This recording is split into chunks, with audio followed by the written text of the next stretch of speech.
అంటే ఇక్కడ ఆయన నోటి నుంచి అలా చెప్పడం ఇష్టపడకపోయి ఉండొచ్చు. సినిమా క్యారెక్టర్ని బట్టి బిహేవ్ చేస్తారు కాబట్టి సినిమా క్యారెక్టర్ బట్టి చెప్పుకుంటాడు. ఇంకా రవి చెప్తే బాగుంటుంది. సార్ నేను చదువుకున్న మనిషిని. ఇక్కడ ఇంతమంది యంగ్ పీపుల్ రెచ్చగొట్టడానికి నేను ఏమైనా మాట్లాడచ్చు, కానీ నేను అది కరెక్ట్ కాదని నాకు తెలుసు. అలాగే మీడియా ఉన్నారు, ఇంతమంది ముందు అలాంటి పదం యూజ్ చేయకూడదు అనే సంస్కారం ఉంది. కానీ ఆ పాత్ర కర్రబట్టుకున్నాడు, బూతులు మాట్లాడతాడో తెలుసు, కత్తి పట్టుకున్నాడు, ఒళ్ళంతా రక్తం పూసుకున్నాడు, అంతకంటే పద్ధతి ఎలా మాట్లాడతాడు అనేది అర్థం కాదు. మీరు చాలా రెస్పాన్సిబుల్గా నేను చెప్తే కానీ రవికిరణ్ గారు అంటే కూడా సినిమా అనేది ఇంకా పవర్ఫుల్ ఇన్ఫ్లుయెన్సర్ కదా. లేదు సార్, అది ఇప్పుడు ఆ పాత్ర ఇప్పుడు దేశం కోసం పోరాట పాత్ర అనుకోండి సార్, ఆయన ఇన్స్పిరేషన్ తీసుకున్నారు. అప్పుడు అలాంటి మనిషి ఇలాంటి పదాలు మాట్లాడితే కరెక్టేమో అని వీళ్ళందరూ తీసుకున్నారు. ఆ మనిషి ఎలా ఉన్నాడో చూశారు కదా. అలాంటి పాత్రని ఆ పాత్రలాగే చూడాలని నా ఉద్దేశం. ఇంకొకటి, విజయ్ గారి సినిమాల్లో జనరల్గా స్లాంగ్ విషయంలో కొద్దిగా మిక్స్డ్ రియాక్షన్స్ వస్తూ ఉంటాయి సార్. కొంచెం వేరే స్లాంగ్ వస్తూ ఉంటుంది. తెలంగాణ స్లాంగ్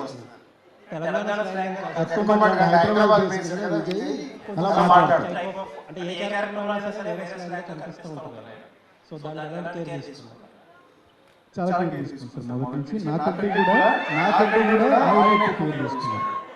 అది అంటే ముందు వాటి గురించి కాదు, నేను న్యారేషన్ ఇచ్చినప్పుడే నేను పర్టికులర్ యాసలో ఆయనకి న్యారేషన్ ఇచ్చాను. ఆయనకి అది నచ్చింది, రాజు గారికి కూడా అదే నచ్చింది. మొదటి నుంచి కథ ఎంత బాగుందో ఇది కూడా అంత బాగుంది, డైలాగ్స్లో ఉన్న యాస అంత బాగుంది, దాన్ని అస్సలు యూజ్ అవ్వకూడదు మనం.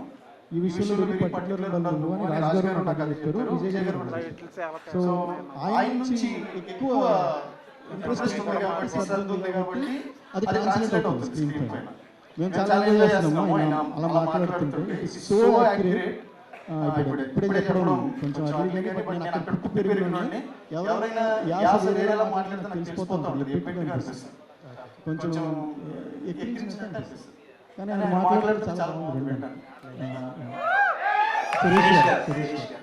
సార్ మామూలుగా ఇండస్ట్రీకి ఆల్మోస్ట్ కింగ్ అంటారు, కింగ్ అంటారు. సార్ ఎప్పుడు కొత్తగా తగ్గేదే ఉండదు, బట్ సంక్రాంతి వస్తుందంటే శిరీష్ గారే కింగ్ నైజాం.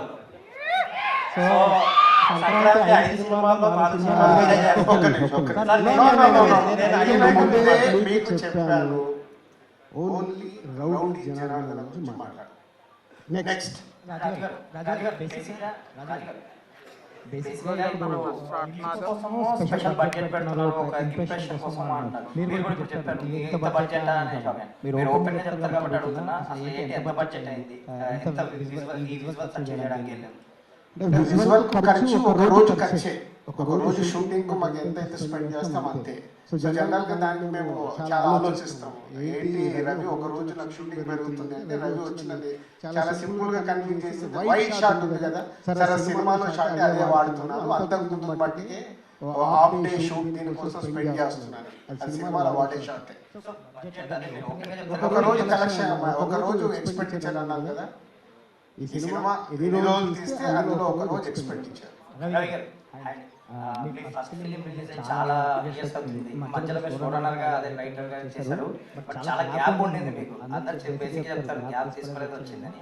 ఏంటి ఈ స్టోరీతో కూడా మీరు ఎక్కువ ట్రావెల్ అయ్యారు, మీరు చాలా ఇయర్స్ నుంచి రౌడీ జనార్దన్ అని చెప్తారు ఇండస్ట్రీలో కూడా మీకు. సో ఎప్పటి నుంచి ట్రావెల్ అయ్యారు, ఈ గ్యాప్ ఎందుకు, ఇంత గ్యాప్ తీసుకోవడం రీజన్ ఏంటి? ఇది గ్యాప్ తర్వాత రావట్లేదు సార్, నా మొదటి సినిమా కొంచెం తొందరగా వచ్చింది. నేను వెబ్ సిరీస్ తీద్దాము, దాని నుంచి వర్క్ నేర్చుకున్నాము, ఆ తర్వాత ఈ కథ చెప్పాలి అని అనుకోకుండా బాగా వచ్చిందని అందరూ కలిసి దాన్ని టీం అందరూ కలిసి సినిమా చేశారు. సో టెక్నికల్లీ నా ఫస్ట్ సినిమా, అది యాక్సిడెంట్. సో దీనికి నేను ఇంకా నేర్చుకోవాలి అని అనుకున్నానండి. ఎక్కువ టైం తీసుకున్నానంటే ఇంకా నేర్చుకోవాల్సి చాలా ఉంది అనిపించింది.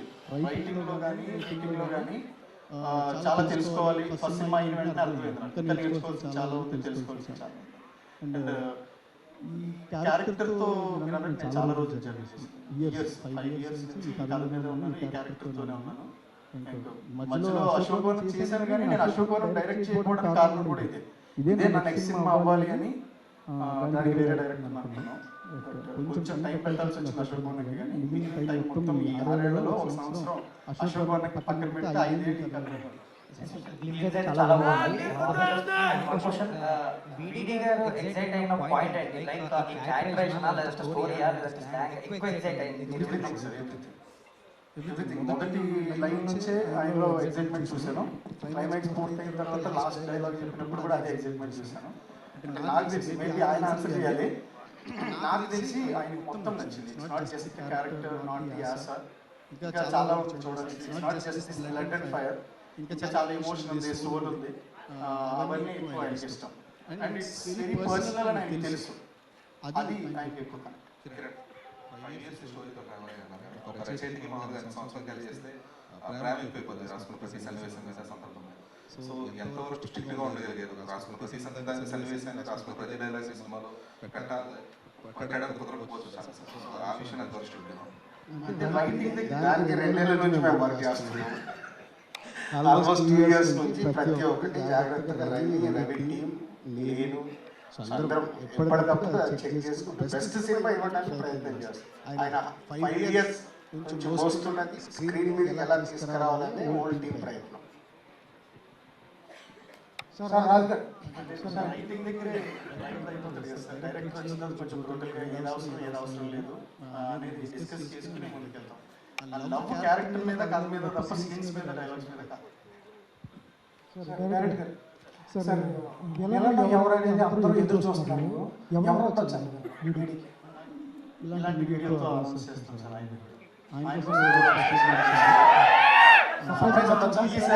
ఈసారి లీక్ వద్దని చెప్పాను. సర్ప్రైజ్ ఉండొచ్చా? ఉండదు సార్. రాజు గారు చెప్పండి సార్, కొంచెం సర్ప్రైజ్ ఉండొచ్చా? డైరెక్టర్ చెప్పాడు సార్, మీరు చెప్పేస్తారు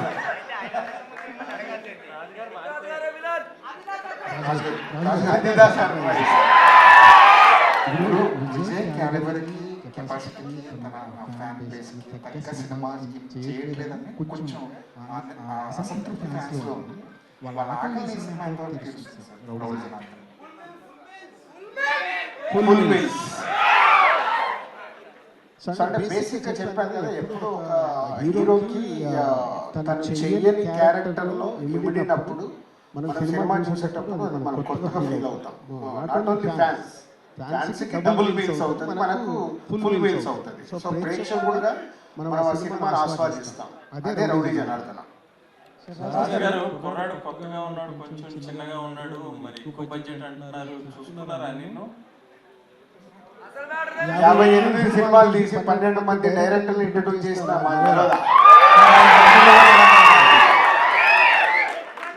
ఇంతకుముందు కూడా ఇలాగే అన్నారు. ఇంతకుముందు ఇంత భారీ సినిమా ఏ కొత్త డైరెక్టర్ చేతిలో పెట్టలేదుగా. అంటే 58లో ఎన్నో అద్భుతాలు కూడా క్రియేట్ చేశాక. ఇప్పుడు సీతమ్మ వాటిలో సినిమాలు చిన్న సినిమా తీసిన డైరెక్టరే కదా. సో వాళ్ళు ఎప్పుడైతే కథ చెప్తారో వాళ్ళు ఎంత మటుకు ఇన్వాల్వ్ అయి చేశారనే దాని మీద రిజల్ట్ వస్తుంది. రిజల్ట్ వచ్చారంటే ఏం మాట్లాడట్లేదు. ఇప్పుడు మేము అద్భుతాలు వాళ్ళు తీసాలంటే కూడా వద్దురా బాబు, మాలిష వరకు ఆల్రెడీ అంటే మాకు క్లారిటీ ఉంది, ఆయన తీయగలుగుతారు. చెప్పారు కదా, 80s బ్యాక్డ్రాప్. మరి మీరు మలయాళం వాళ్ళని తీసుకొస్తే వాళ్ళన్ని ఈస్ట్ గోదావరి బ్యాక్డ్రాప్, యాంబియన్స్ అవన్నీ తీసుకురాగలరా? వాళ్ళు చేసే పని వాళ్ళు చేయాలి కదా.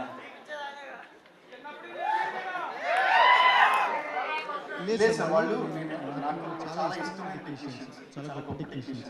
Technicians universal. వాళ్ళు ఒక ప్రాంతానికి చెందిన ఈస్ట్ గోదావరి సినిమా అంటే ఈస్ట్ గోదావరి నుంచి ఒక సినిమాటోగ్రఫీ తీసుకురావాలంటే చాలా కష్టం. నాకేంటంటే ముఖ్యంగా మా సినిమాటోగ్రఫర్ ఆయన ప్రేమను తీశారు. నేను ఫస్ట్ ఫిల్మ్ ఎలా తీసాను చాలా ఇంటర్వ్యూస్లో చెప్పాను. ఆయన ఫ్రేమ్స్ ఎలా పెట్టుకొని నేర్చుకొని ఎలా తీయాలి అని డిస్కస్ చేసి సినిమా తీశారు.